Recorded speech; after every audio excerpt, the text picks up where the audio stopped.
आज इस विमानतल पर उपस्थित अंडमान और निकोबार क्षेत्र से सभी आए हुए सभी हमारे महानुभाव, आज एक ऐतिहासिक दिन हमारे लिए इस अंडमान और निकोबार में है, जब देश के हमारे प्रधान सेवक, देश के प्रधान रक्षक, देश के प्रधानमंत्री परम आदरणीय नरेंद्र मोदी जी आज वर्चुअल रूप से इस भव्य कार्यक्रम में हम सब के साथ आज जुड़े हुए हैं।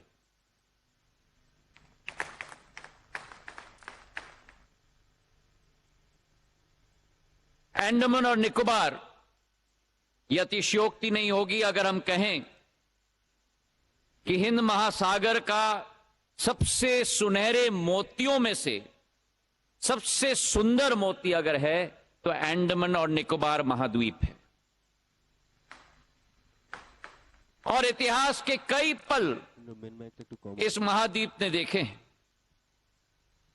वो एक समय था जब आजाद हिंद फौज के अधीन ये द्वीप नेताजी सुभाष चंद्र बोस जी के नेतृत्व में थी। वो एक दिन था जब 30 दिसंबर 1943 जब पहली बार हमारा तिरंगा झंडा अगर फहराया गया था तो अंडमान और निकोबार के पृथ्वी पर फहराया गया था। कई हमारे स्वतंत्र संग्राम के अमूल्य प्रतीक हैं। वीर सावरकर साहब 10 साल सेल्यूलर जेल में यहां हिरासत में थे, लेकिन वास्तविकता यह भी है मेरे भाई और बहनों कि 70 साल में अंग्रेजी शासकों के नाम पर यह द्वीपों का नामकरण किया गया था। और अगर उसे किसी ने परिवर्तित किया तो हमारे प्रधानमंत्री, हमारे पंत प्रधान नरेंद्र मोदी जी ने, जिन्होंने यह कदम लिया कि 21 हमारे वीर सपूतों को, परमवीर चक्र के विजेताओं पर 21 द्वीपों का नाम करके सच्ची श्रद्धांजलि हमारे वीर सपूतों को किसी ने दी है तो प्रधानमंत्री नरेंद्र मोदी जी ने दी। प्रधानमंत्री जी के नेतृत्व में नागर विमानन क्षेत्र में एक नई तीव्रता और एक नई तेजी आई है। जहां 66 वर्षों में देश में केवल 74 एयरपोर्ट थे, आज प्रधानमंत्री जी के नेतृत्व में 74 अतिरिक्त एयरपोर्ट बनकर 148 एयरपोर्ट आज देश में बन चुके हैं।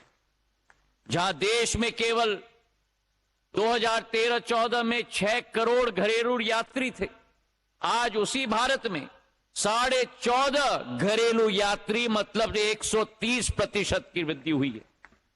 जहां एयरलाइंस की फ्लीट में केवल 400 विमान होते थे, 9 वर्षों में आज 700 विमान, 75% वृद्धि हुई है। और जिस देश में केवल 3 ग्रीनफील्ड एयरपोर्ट थे, आज उसी देश में प्रधानमंत्री जी के नेतृत्व में 11 अतिरिक्त बनकर 14 ग्रीनफील्ड एयरपोर्ट हो चुके हैं। लेकिन यह सफर प्रधानमंत्री जी का निर्देश है। प्रधानमंत्री जी का निर्देश है कि यह सफर निरंतर जारी रहना होगा। और इसलिए प्रधानमंत्री जी के नेतृत्व में जिस भारत में आज 148 एयरपोर्ट हैं, आने वाले 3-4 सालों में इस संख्या को बढ़ाकर हम लोग 200 पार करेंगे, यह हमने संकल्प लिया है। जिस भारत में केवल 14.5 करोड़ वर्तमान में घरेलू यात्री हैं, 2030 तक हमारा अनुमान है कि 42 करोड़ तक यह आंकड़ा पहुंचेगा। और जिस भारत में आज 700 विमान हैं, आने वाले 3-4 वर्षों में इसे बढ़ाकर 1500 से 1700 विमान तक हम लोग पहुंचाएंगे। यह हम लोगों का संकल्प है। आज प्रधानमंत्री जी के नेतृत्व में उड़े देश का आम नागरिक योजना, लोकतांत्रिकरण नागर विमानन सेवा का प्रधानमंत्री जी का संकल्प और सपना कि हवाई चप्पल पहनने वाला भी हवाई जहाज में उड़े, आज उस योजना के तहत करीब 1.5 करोड़ यात्रियों ने सफर किया है, जो पहला सपना ही देखते थे हवाई जहाज को देखकर। आज उसी के तहत 2,35,35,000 फ्लाइट्स चली हैं। और आज उसी के तहत 3 नए एयरलाइंस का जन्म भी हमारे देश में हुआ है। आज अंडमान और निकोबार में 572 द्वीपों का यह समूह, जो बंगाल की खाड़ी और अंडमान के जंक्शन पर स्थित भारत का सबसे महत्वपूर्ण अंग है, वीर सावरकर अंतर्राष्ट्रीय विमानतल का उद्घाटन आज प्रधानमंत्री जी के कर कमलों से किया जा रहा है। पूर्व में यह विमानतल केवल 7,500 वर्ग स्क्वायर मीटर का होता था।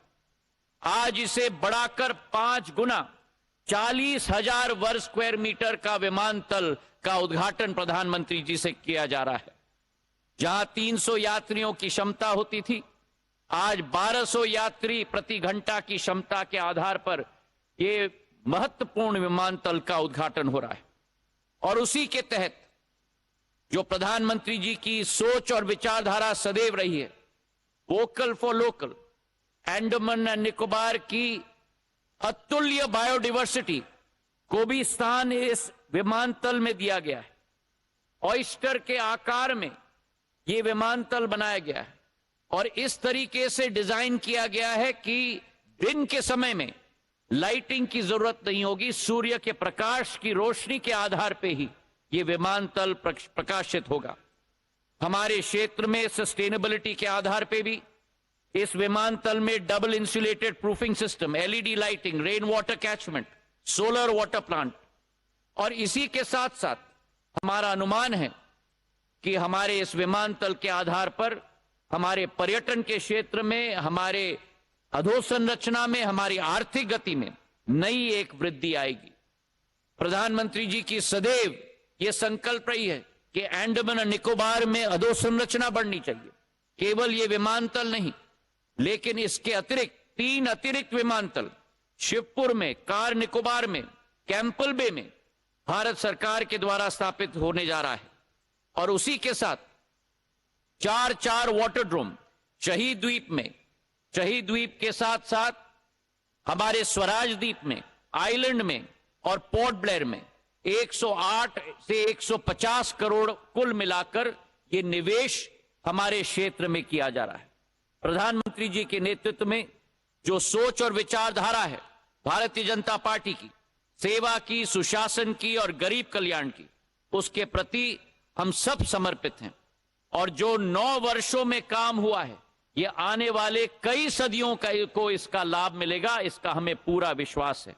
जो 70 साल में नहीं हो पाया है, प्रधानमंत्री जी ने वो परिवर्तन अधोसंरचना में, आधुनिकता में 9 साल में करके दिखाया है अंडमान और निकोबार आइलैंड में।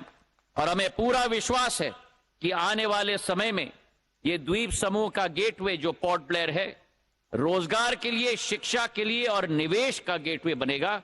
इन्हीं शब्दों के साथ बहुत बहुत शुभकामनाएं। धन्यवाद। जय हिंद। बड़े संकल्पों के साथ हमारा नागर उड्डयन मंत्रालय आगे बढ़ रहा है। आपके संबोधन हेतु बहुत बहुत धन्यवाद करती हूं माननीय मंत्री महोदय। यकीनन ये वीर सावरकर टर्मिनल बिल्डिंग विभिन्न प्रकार की सुविधाओं से परिपूर्ण है। आइए इस लघु फिल्म के माध्यम से पूरी परियोजना की जानकारी लेते हैं।